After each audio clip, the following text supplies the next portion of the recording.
wabarakatuh. Halo semuanya, perkenalkan saya Binti Solihah dari Universitas Muhammadiyah Ponorogo. Dan hari ini saya berkesempatan untuk mewawancarai salah satu guru TPQ yang ada di Madiun. Sekarang saya bersama Kak Dewi. Assalamualaikum Kak Dewi. Waalaikumsalam. Wah, luar biasa ini tadi dari Madiun ke Ponorogo hanya untuk podcast ini ya. Terima Iya, kasih sudah terima kasih meluangkan kembali waktunya. juga. Saya udah diundang ke sini. Saya merasa senang sekali bisa membagi ilmu sampai beberapa menit ke depan nanti. Sama-sama. Oke, Kak Dewi udah siap untuk pertanyaan-pertanyaan seputar TPQ-nya? Sudah siap banget dong. Oke. Untuk pertanyaan pertama, bisa diceritakan sedikit tentang Mbak Dewi dan latar belakang pendidikan Mbak Dewi itu seperti apa? Assalamualaikum teman-teman. Di sini saya Dewi selaku narasumber yang akan membantu membagikan sedikit ilmu yang saya punya untuk teman-teman semua. Di sini kita akan membahas seputar TPQ.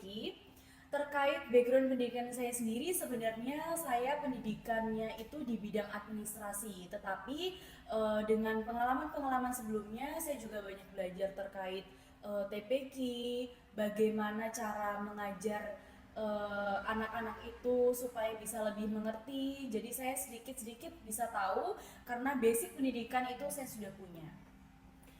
Oke, untuk pertanyaan selanjutnya, apa sih yang membuat Kak Dewi itu tertarik untuk menjadi guru TPQ itu? Baik, sebenarnya kalau jadi guru itu saya rasa semua orang itu akan punya rasa seperti itu ya, akan punya jiwa untuk mendidik.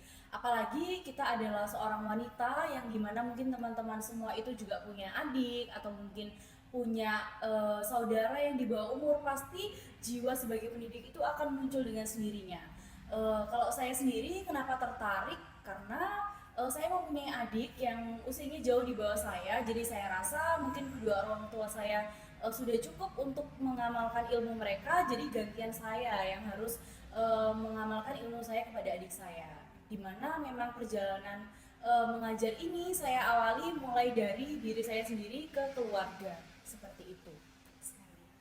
Kalau untuk caranya Mbak Dewi itu supaya gimana ya, kan anak-anak tuh berbeda ya, ada yang mungkin minatnya di membaca, ada juga yang minatnya kayak dari nonton video itu bisa belajar gitu. Cara dari Mbak Dewi itu supaya mereka itu minat dalam segala bidang dan dalam segala cara pembelajaran itu bagaimana sih?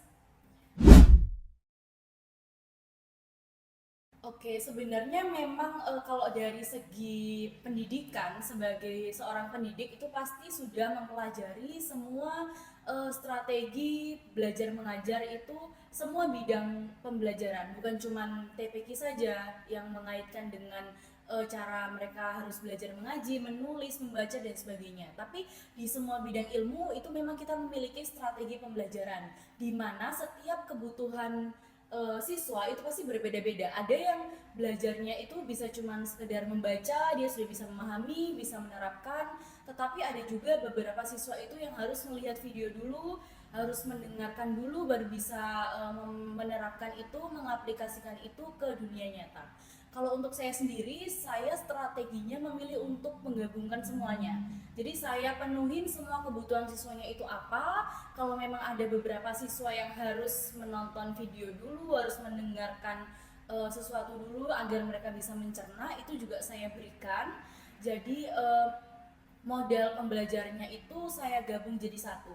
Jadi untuk membacanya ada, mendengarnya ada, dan juga menonton videonya itu juga ada. Jadi untuk membangun fokus siswa itu bisa dari berbagai hal. Jadi tidak terpaku di satu sisi saja. Kalau untuk dari Mbak Dewi itu ada nggak sih tokoh atau nggak pengalaman tertentu yang menginspirasi Mbak Dewi untuk jadi guru TPQ ini? Baik, saya memang cita-cita dari awal itu pengen menjadi guru. Itu sejujurnya memang dorongan dari kedua orang tua saya, karena ayah saya juga sebagai seorang pendidik itu beliau sangat mendidik saya dari segi mental, dari segi cara saya bergaul di masyarakat. Jadi saya termotivasi dengan sendirinya. Saya ingin juga menjadi orang yang bisa membagikan ilmu saya kepada banyak orang. Jadi ketika saya sudah mendapatkan ilmu, entah itu di bangku sekolah maupun di luar sekolah, itu saya ingin sekali menjadi orang yang bisa membagikan semua ilmu dan pengalaman saya itu agar bisa menjadi lebih bermanfaat. Oke, untuk pertanyaan selanjutnya, apa saja sih tugas dan juga tanggung jawab dari Mbak Dewi ini sebagai salah satu pengajar TPQ di lembaga TPQ di Madiun? Oke, jadi kalau lembaga itu kan kita punya beberapa struktur. Pasti tidak hanya saya yang di situ, ada lagi ustazah-ustazah yang lainnya. Jadi kita semua tuh membagi tugas supaya di mana di lembaga tersebut itu berjalan dengan lancar. Kalau saya sendiri untuk tugas utamanya itu pasti mengajar beberapa kelompok siswa seperti itu, lalu juga mengurus masalah administrasi di lembaga tersebut. Jadi tetap fokus saya yang utama yaitu mengajar dan membimbing anak-anak sesuai dengan visi misi yang udah kita buat.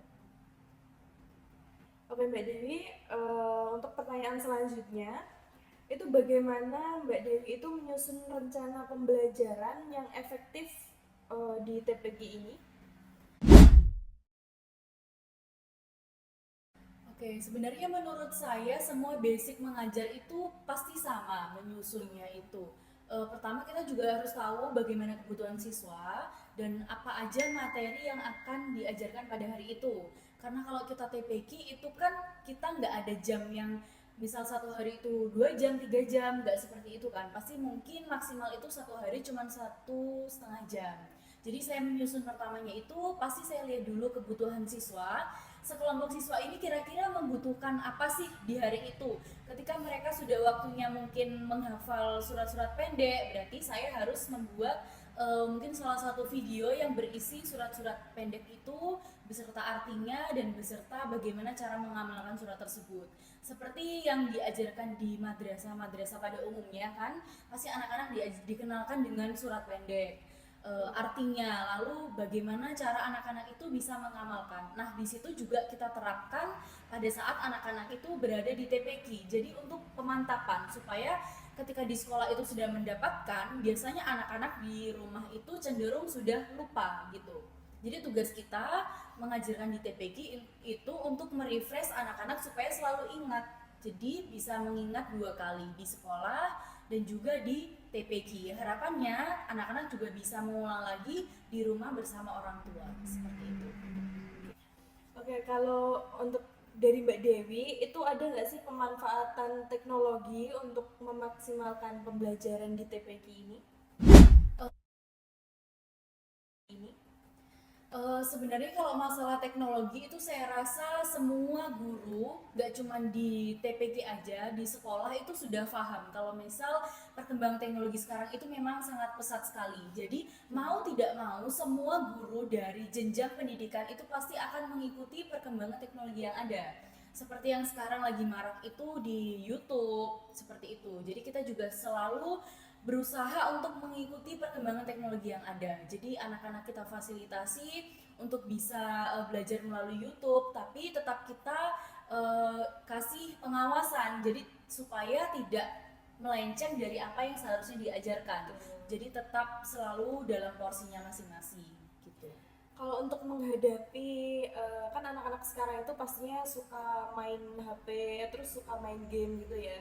Kalau dari Mbak Dewi itu cara menghadapi mereka yang lebih suka main HP terus gitu, terus nggak mau belajar TPQ, nggak mau belajar Al-Quran itu gimana sih?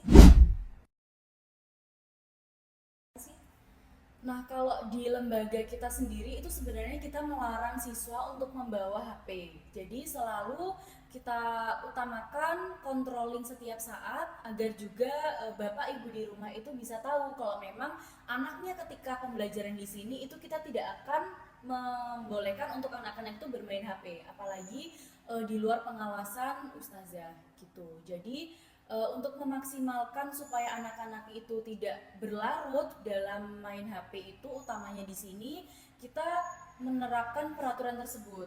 terutama di rumah juga kita tetap kontrol sama bapak ibu di rumah supaya untuk selalu membimbing anak-anaknya agar tidak berlebihan dalam menggunakan ponsel seperti itu. Kalau selama Mbak Dewi mengajar ini apa sih tantangan terbesarnya dalam mengajar TPQ ini? Kalau tantangan terbesar itu pasti kembali lagi ke siswa ya, karena siswa kan mempunyai karakter yang berbeda-beda dari latar belakang keluarga yang berbeda-beda juga. Jadi kita sebagai pendidik itu harus memahami sebenarnya siswa ini tuh karakteristiknya seperti apa. Itu yang menurut saya itu paling sulit karena pendekatan psikologis itu kita harus step by step, tidak bisa kita langsung mengajarkan anak ini ternyata oh dia tidak bisa menerima ini, lalu bagaimana solusi dari ustazah di lembaga ini itu bisa tetap bisa memberikan pengajaran yang terbaik. Salah satunya yaitu tadi pendekatan kepada siswa, terutama juga kalau nanti memang kita dirasa kurang, bisa pendekatan dengan orang tua. Jadi untuk apabila terjadi masalah itu kita bisa langsung mendiskusikan bareng-bareng seperti itu. Oke. Kalau untuk murid-murid yang Mbak Dewi ajar ini tuh umurnya kisaran berapa sih atau pendidikannya itu di jenjang apa sekarang? Kalau untuk usia itu kebanyakan kan pasti semua orang tua tuh pengen anaknya sudah mendapatkan pendidikan yang terbaik sejak dini. Jadi kita tuh di usia yang paling kecil itu ada di usia 3 tahun. Jadi sebelum masuk playgroup TK itu mereka sudah dimasukkan ke dalam TPQ. Jadi harapannya orang tua tuh ingin ketika anaknya sudah masuk TK atau playgroup itu sekiranya mereka sudah tahu basic membaca huruf, lalu huruf hijaiyah, mengaji ikro itu sudah ada basicnya. Jadi ketika mereka sudah masuk ke dunia sekolah yang sebenarnya, mereka tidak terlalu ketinggalan dengan teman-teman yang lain. Lalu kita juga ada yang di usia di atas 10 tahun gitu. Kalau untuk dalam satu kelas itu dicampur atau ini disendirikan gitu untuk kelas 1 sampai 5 atau mungkin jenjang SMP, SMA begitu? Kalau Kalau di kita itu memang kita kelompokkan, jadi misal di usia 4 sampai 5 tahun itu kita jadikan satu karena memang kebutuhannya itu kan beda-beda. Jadi cara kita mengajar itu juga akan berbeda dengan anak yang sudah usia 10 tahun ke atas. Selama Mbak Dewi mengajar itu ada nggak sih, kan ada anak-anak yang usianya 3 sampai 5 tahun, itu kan biasanya mereka tuh sering berantem terus suka nangis gitu, ada nggak sih yang kayak gitu? Kalau kejadian seperti itu kayaknya udah jadi makanan sehari-hari ya Kak. Iya. Soalnya memang anak seusia itu kita tuh tidak bisa mengontrol untuk misal kita perintahkan untuk diam, pasti mereka akan memberontak, kadang menangis. Tapi karena di lembaga kita itu kita mengedepankan kemandirian. Jadi orang tua itu kita harus menjaga salah lagi apa sih? Udah lah, tak jawab aja ya. Jadi kalau di lembaga kita itu memang kita atur untuk disiplin Kak. Jadi orang tua itu tidak boleh ikut masuk ke dalam kelas. Supaya apa? Dari kecil memang dididik untuk mandiri. Jadi ketika ada permasalahan di dalam kelas, entah itu berantem dengan temannya, kita harus berusaha untuk mengelolanya terlebih dahulu tanpa ada sangkut paut dari orang tua. Jadi kita tidak menumbuhkan sifat-sifat yang manja terus kayak mengadu ke orang tua gitu. Jadi kita menyelesaikannya itu ya memang di lingkup itu sendiri gitu. Oke Kak Dewi, saya ingin tahu nih, suka dukanya dari Kak Dewi itu gimana sih selama mengajar TPQ ini?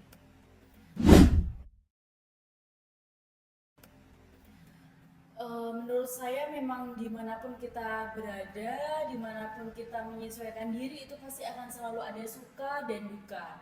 Kalau dari saya sendiri, sukanya itu saya memang suka untuk berbaur dengan banyak orang. Utamanya saya bisa memberikan ilmu saya, memberikan pengalaman saya. Itu menurut saya adalah sebuah hal yang paling harus bisa saya lakukan. Karena menurut saya manusia hidup itu akan lebih baik apabila manusia itu bisa bermanfaat bagi orang lain.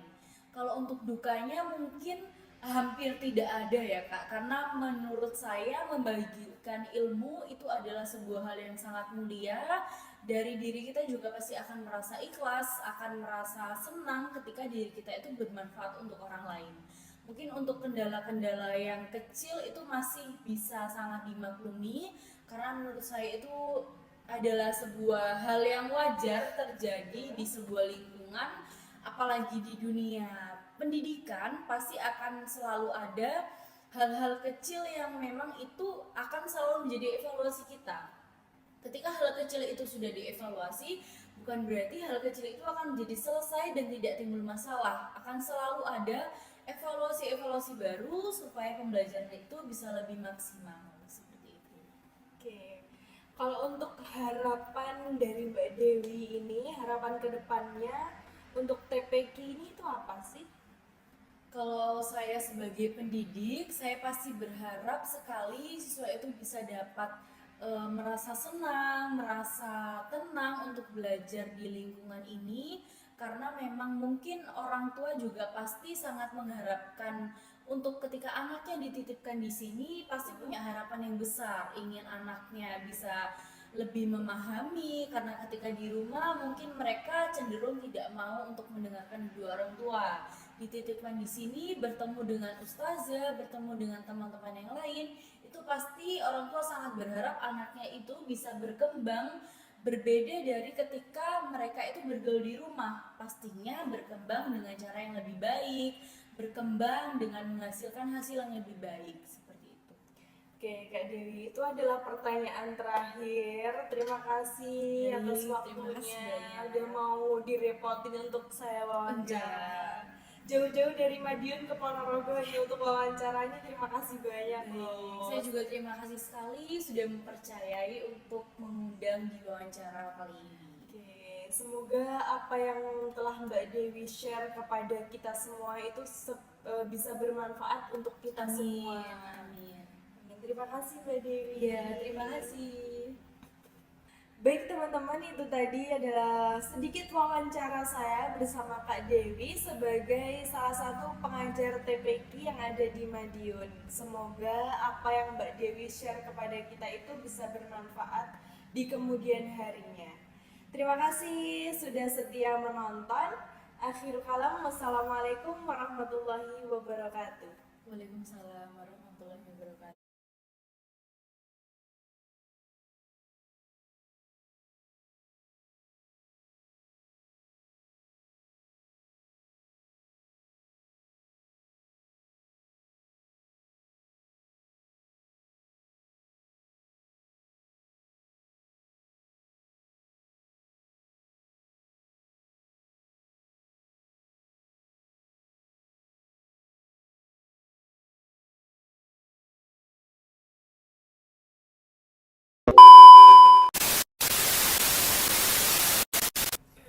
Beli makmu di samping.